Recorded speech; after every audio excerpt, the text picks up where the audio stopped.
2024 সালের মার্কিন প্রেসিডেন্ট নির্বাচনের পর থেকে ডেমোক্র্যাটরা রিপাবলিকান এবং প্রতিদ্বন্দ্বিতাপূর্ণ রাজ্যগুলোই 2 ডজনের বেশি আসনে জয়ী হয়েছে।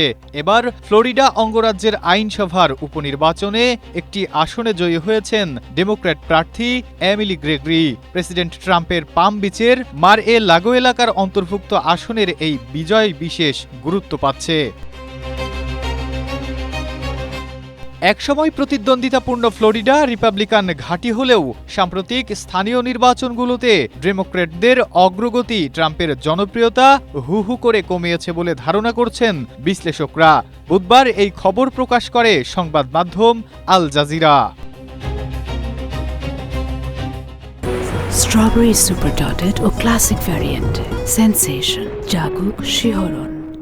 এদিকে রিপাবলিকানরা ডেমোক্র্যাটদের কোনো আসনেই জয়ী হতে পারেনি। রিপাবলিকানরা একে স্বাভাবিক হার বললেও বিশ্লেষকদের মতে ভোটারদের মধ্যে ট্রাম্প বিরোধী ক্ষোভই ফলাফলে প্রভাব ফেলেছে। অন্যদিকে তেলের উচ্চমূল্য এবং ইরান নিয়ে মানুষের মধ্যে ক্ষোভ ট্রাম্পের জনপ্রিয়তা তলানিতে নিয়ে এসেছে। 4 দিন ধরে চালানো রয়টার্স ও ইপসোসের নতুন একটি জরিপে ট্রাম্পের জনপ্রিয়তা আগের জরিপের চেয়ে আরও 4% কমেছে। নতুন এই জরিপে 36% মানুষ ট্রাম্পের বর্তমান কর্মকাণ্ডে সন্তুষ্ট।